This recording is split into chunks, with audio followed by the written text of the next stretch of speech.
Kicking off our list today strong with an archangel, we are going to start with Salafio. This angel is usually one of the less scary looking celestials, often depicted as a calm and serene person in prayer. Often Salafio is pictured holding incense. He's often associated with prayer, as it is his specialty. So far so good. In fact, a lot of people would probably want to summon a relatively positive presence like this. However, it's not all sunshine and rainbows. In addition to being the angel of prayer in Orthodox traditions, he's also called upon to help with other things. He is said to help people interpret dreams, which doesn't seem too bad at first until you realize what people often dream about. We are horrifying little monsters at the end of the day, so figuring out what our dreams actually mean holds a lot of potential for terror. He's also able to help people break addictions and tends to protect children, so we'll give him a pass for now. However, there are a couple things that will make you want to keep this angel at arm's length as often as possible. First, Salafio presides over exorcisms. Getting rid of demons is all well and good, but think about all the exorcisms we've seen over the years. These are not common peaceful procedures, they are terrifying, torturous affairs filled with screaming and profanity and blood and bile. Like, we've done videos on this channel before featuring terrible exorcisms, so we know the depths of depravity they can reach. Most of the time, it would probably be better for all involved just to leave the demons in there and just hold them in. You're a vessel for demons now. So summoning Salafio could put you and those close to you through one hell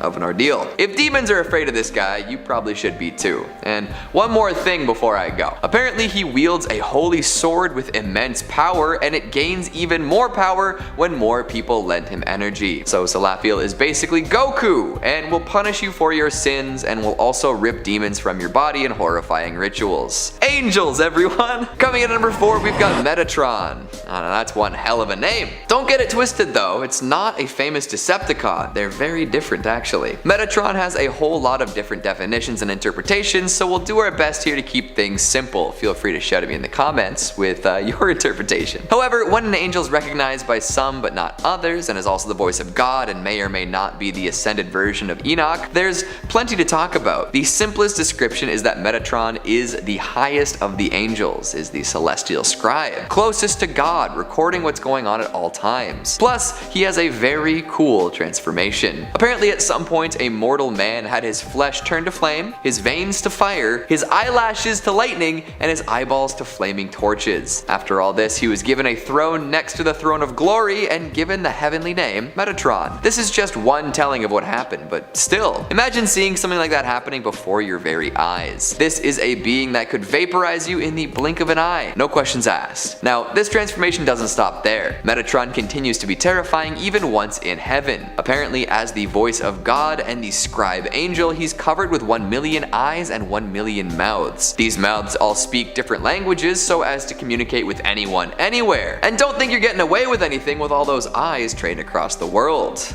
Legendary. He's also said to be the largest angel with an enormous body rocking 36 wings. 3 representing the Holy Triumvirate, the Father, Son, and Holy Ghost, and then multiplied by the 12 tribes of God's chosen people. All in all, this is an incredibly powerful, high-ranking, and complex angel. So if you're gonna summon him, you'd better have a mighty good reason, and if not, you could find yourself in a whole world of trouble. If Metatron's transformation involved fire and lightning in order to ascend, what do you think he's gonna punish you with? I personally don't want to find out. Coming in at number 3, we've got Lila. Now here's something truly scary, the angel of childbirth. I don't know about you, but babies are scary. Just deciding one day that you'd like to play God and bring a tiny human into this cruel world, watching as it grows inside of another human and then eventually flies out like a chest burster from Alien, blood, viscera, and all. Boy, and an angel presides over that. Maybe don't summon that. She also feuds with Lilith, who tends to prefer destruction over creation, so if you're bringing Lila to the party, you're also gonna end up running into Lilith too. Whenever conception occurs, it's said that Lila speaks to God about the fate of the soon-to-be child. God then chooses the strength, appearance, and destiny of said individual, and Lila plants this seed into a mother's womb. It's awfully deterministic, don't you think? That the moment you're conceived, everything's already just laid out, and we left it up to an angel and God with no input, no choice? It's a little much. However, there is an interpretation that changes this a bit. Some say that Lila plucks a soul from the Garden of Eden and makes it enter an embryo. There, she shows the soul all of the potential it has in life and all of the possible rewards and punishments it may endure. After this terrifying lesson/indoctrination, she strikes it upon the lip, forming the philtrum and erasing all of its memories of these ideas. From there, it's essentially a blank slate with the ability to become righteous or wicked. But why get rid of the knowledge you already gave it? Why can't everyone be righteous? Just seems like babies are set upon a very tough path with not enough to work with. So come on, Lila, cut them some slack. Coming in number 2, we've got Ramil. There are 2 versions of Ramil we can look to, the Fallen Watcher and the Angel of Hope. Of course, the spookier edition has to be the Watcher, but we will briefly touch on each. As the Archangel of Hope, Ramil is in charge of bringing folks divine visions and carrying the faithful up to heaven. Like always, I'll be doing a less than generous reading of these tasks. A lot of serial killers claim to have seen divine visions, and they're meant to cleanse the world of sin. Maybe we'll leave that to actual angels and don't let mortals with knives and guns get god complexes. And carrying the faithful up to heaven, like the actual rapture, sounds horrifying to me. Maybe that's just me, you know, the host of the scary YouTube channel and regular blasphemer, but you know, you do what you can. Now, if we want to talk about Ramil the Watcher, there's also some spooky stuff going on. You might have noticed, we talk about these fallen angels quite often. Ramil is the 6th of 20 leaders and brought his legions down to earth to take wives, mate with human women, and teach forbidden knowledge. He's also referred to as the Thunder of God, which is particularly terrifying and elicits images of wrath, fire, destruction, and earth-shattering noise. So tell me, do any of these visions of Ramil sound like something you'd want summoned before you? Probably not. And if that doesn't convince you, just think about the Ramil that shows up in Evangelion. Oh boy. And finally, at number 1, we've got Gadriel. The one who started it all. Another Watcher, he could be the one to blame for all of humanity's failings. That's right, no angel was just gonna head down to Earth on their own and yuck it up solo. Somebody needed to convince all of these divine beings that earthly pleasures were worth throwing their current existence away. Some say that Gadriel was the one to kickstart that whole operation. Yikes. Even worse, he might have been the one to convince Eve to partake in the forbidden fruit. He deceived her, dooming humanity to lifetimes and lifetimes of pain, suffering, and hubris. If there's an angel you don't want to summon, Gadriel should be topping that list for sure. Starting off this countdown, we have the Cherubs. Cherubs are the angels that were assigned to guard the Garden of Eden. Modern day depictions of them have them looking like plump, naked toddlers, sometimes with bows and arrows. But guess what? The cherubim that is mentioned in the Bible are a little different than that. In fact, they are terrifying looking. They are described as so, and I quote, "In appearance their form was human, but each of them had 4 faces and 4 wings. Their legs were straight, their feet were like those of a calf. Each had the face of a human being, and on the right side each had the face of a lion, and on the left the face of an ox. Each also had the face of an eagle." Yeah, you heard me. So they have 4 faces. A human one, a face of a lion, a face of an ox, and a face of an eagle. I'm sorry, but that just makes me very uncomfortable. Continuing on, it says, and I quote, "They each had 2 wings spreading upward, and each had 2 other wings covering its body. The appearance of the living creatures were like burning coals of fire or like torches." So not only did they have 4 faces, but they had 4 wings as well. So they're just a weird human-animal hybrid that's also on fire. Can't forget the fire part. But wait, it gets worse. In Ezekiel 10:8, it claims that their backs, hands, wings, and their whole body were covered in eyes. That concerns me. Why do they need that many eyes? Like, imagining summoning that thing. Its appearance alone would scare the crap out of you. In our 4th spot, we have Azrael. Azrael is also known as the Angel of Destruction, which, if you ask me, is kind of like an oxymoron. Like, angels are supposed to fix things, not destroy them. Although he's described as being a being of light, this guy has a dark side. First off, let's talk about his appearance. In one description, he is said to have 4 faces, 4,000 wings, and 70,000 feet. What's the purpose of that? Why does he need that many appendages? But wait, there's more. Apparently, his body is covered in eyes and tongues. Each set corresponds to the number of men inhabiting the earth. And I mean, there are billions of men on earth. So this guy has billions of eyes and tongues all over his body. You know, I'm not one to judge a book by its cover, but that is absolutely terrifying, and I wouldn't ever want to meet this dude. Even if he was super sweet and gave me ice cream and candy, no, just no. Not only that, but it's believed that he is massive. In one text, it says that his body stretches across multiple levels of heaven. So, a massive angel with billions of eyes and tongues all over his body and thousands of feet. Yeah, do not summon him. So, of course, different texts have different stories about him. For example, sometimes he's referred to as the angel of death, and he transports the souls of the dead after their passing. In the book of 2 Samuel, though, he slays 70,000 sinners and nearly wipes out Jerusalem with a plague. There's more to the story, but it just shows you how powerful he is and the chaos he can cause. Coming in at number 3, we have the Unnamed Angel. You know, this is typically a horror movie channel, so I decided to include an angel from the 2001 horror movie Frailty. Let me briefly explain this movie to you. So basically, the movie is about an FBI search for a serial killer who calls himself God's Hands. Spoiler alert, coming up right now. But basically, it's about Dad Meeks, father of Fenton, and Adam Meeks, who gets visited by an angel. This angel tasked him with the job to destroy demons that disguise themselves as humans, and gave him a list of these so-called demons in human form. And he goes on a massive killing spree, bringing his kids with him. He also touches the victim right before killing them because apparently that gives him visions of what crimes this demon has done. Now, Adam believes his dad, but Fenton doesn't. So what does this mystery angel do? He tells the dad some horrible things about Fenton. The dad listens to the angel and digs a hole, turns it into a cellar, and then locks his son down there for days, starving him. The movie goes on and more dark things happen. But basically, this angel caused a serial killer to be born and is responsible for a number of deaths. Not to mention the death of Dad Meeks in the end. Again, spoiler alert. So, do you really want to summon someone like that? I wouldn't want to.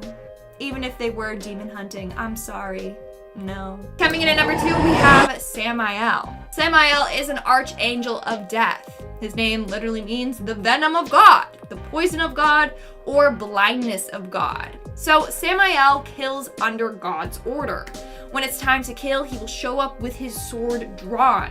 The tip of the sword contains a drop of poison, which he uses to take their lives.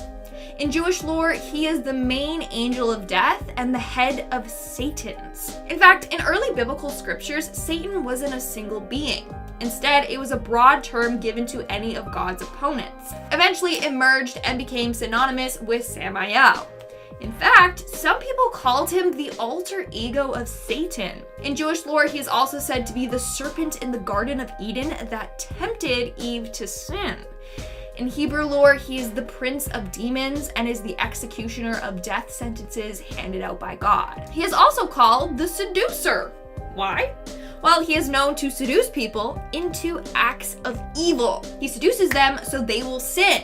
He's testing humanity, drawing out the sinful so that God can judge them. So I'm thinking that if you summon him, the whole time he's gonna be pointing out your flaws and he'll make you sin. And then be like, look, God, we got another sinner. And then you'll be another one of his victims. And he'll be like, hey, look, you're the one that summoned me. I was just doing my job, testing humanity. You failed. So yeah, that's just gonna end badly, so let's not. And in our number 1 spot, we have Lucifer. Okay, I had to include him on the list because he is a fallen angel. This is based on the book of Isaiah in the Bible. In fact, in it, it says, and I quote, "How art thou fallen from heaven, O Lucifer, son of the morning? How art thou cut down to the ground, which didst weaken the nations?" So apparently, Lucifer was so obsessed with his own beauty and intelligence that he decided to stage an uprising against God.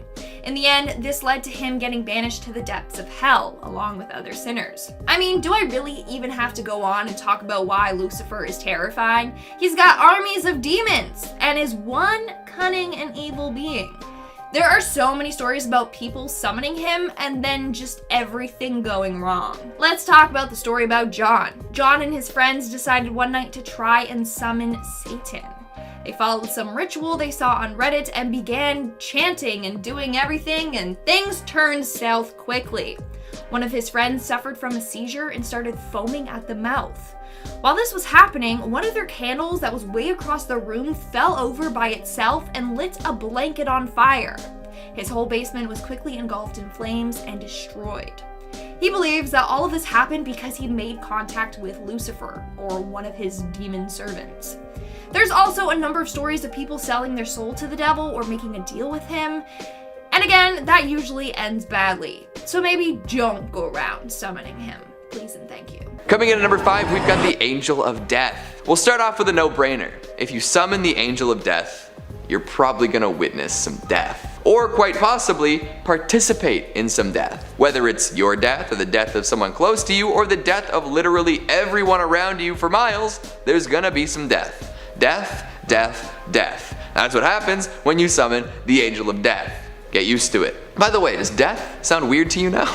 Sounds weird to me. One particularly egregious example of this large-scale killing comes from the story of Passover. In the Hebrew Bible, there's a tale of a pharaoh who refuses to release his Israelite slaves. God brought about a bunch of plagues to convince him to finally set them free, but to no avail. So instead, the Angel of Death was sent to kill the firstborn sons of Egyptians across the land. If the Israelites smeared the blood of a slaughtered lamb on their front door, the angel would pass them over instead of killing one of their sons. This resulted in quite the catastrophe for the Egyptians though. And that wasn't the worst of it either. Killing all of the firstborn sons of an entire empire wasn't enough for the Angel of Death. No sir. Apparently, while protecting Jerusalem from an invading army, this angel wiped out over 180,000 men in one night. Like, I get it, you gotta protect what you gotta protect, but that is a lot of human death. When the casualties number in the hundreds of thousands, you might want to think twice before summoning this angel. It's like dropping a holy nuke on somebody, insane fallout and all. In actuality, folks don't really know exactly what happened when the Assyrians attempted to invade Jerusalem. By all historical metrics, this invading force should have easily taken over the city. However, there are some theories that don't involve literal divine intervention, including mice and the plague that they brought. So what's the better story though, an ill-timed mice-based epidemic or a swooping, slicing, slaughtering angel of death? Coming in at number 4, we've got the Watchers. Now, I'm not so sure if the Watchers were ever summoned per se, or if they just decided to swoop down to Earth of their own volition, but either way, you don't want to encounter this group of angels, or you know what? Maybe you do. There's a few things that they got up to that folks might consider pretty cool, even if they ended up birthing a race of giant creatures that eventually drew the ire of God and got the world flooded. You win some, you lose some. So if you did decide to bring the Watchers down to Earth, you could probably learn a whole lot of cool stuff. And honestly, I've heard that certain people are really into what the Watchers bring to the table in the bedroom. Or I guess the bed in the bedroom. However, these fallen angels are not worth the trouble most of the time. They're known for luring people away from their relatives, their communities, their earthly ties, and having them commit ghastly acts. I won't detail them all because I've got to keep it PG for YouTube's sake, but I'm sure you can imagine what some supernatural beings with powers beyond our comprehension and enough desire to desert literal heaven for some good old-fashioned hedonism might get up to. Oh, I wonder if you could comment this stuff you're imagining, or would that get censored too? Maybe we'll save that for another day. So like I was saying before, the Watchers taught the humans they enchanted all sorts of forbidden knowledge. A Pandora's box moment for sure. Humans were introduced to weaponry, cosmetics, mirrors, sorcery, and more. This doesn't seem all that bad, especially because humans would have probably discovered all of it someday anyways. But humans weren't ready for all of this new mind-altering knowledge all at once. This incredible volume of previously unimaginable stuff really screwed up their brains and made them act in horrible ways. Kinda like how the internet has rotted away a lot of common sense and decency nowadays, but hey. Eventually, with the birth of gigantic monsters, the angels that didn't come to Earth to fornicate with humans decided enough was enough. It was cleansing time. The flood was called and all those who lived on Earth were washed away. Time to start again. So even if having access to Lovecrafty and brain chemistry altering knowledge sounds appealing to you, if you do end up summoning a Watcher to teach it all to you, you might just end up underwater anyways. And not in a cool fun way like Atlantis or a Gungan city, I'm talking concrete shoes off the end of a pier. Coming in at number 3, we've got Abaddon. Both as a place of destruction and an angel of the abyss, Abaddon is nasty all around. Pretty much invariably, Abaddon is a dark pit of doom. It doesn't matter if you look to the Hebrew Bible or the New Testament, it's bad stuff all the way down with this angel. Like, that name literally translates to doom. let that set the stage. If we leave Abaddon as a place where it is, we can look at some of the terrors brought about by Abaddon the Destroyer. As an angel of the abyss, Abaddon led legions of horrid locusts. These locusts weren't just regular bugs though. They had the shape of horses, the faces of crowned humans, the hair of women, lion's teeth, enormous wings, iron chest plates, and scorpion tails, stinger and all. Plus, if they sting someone with their tail, that person will suffer great torment for 5 months. That is, unless they have the seal of God on their forehead.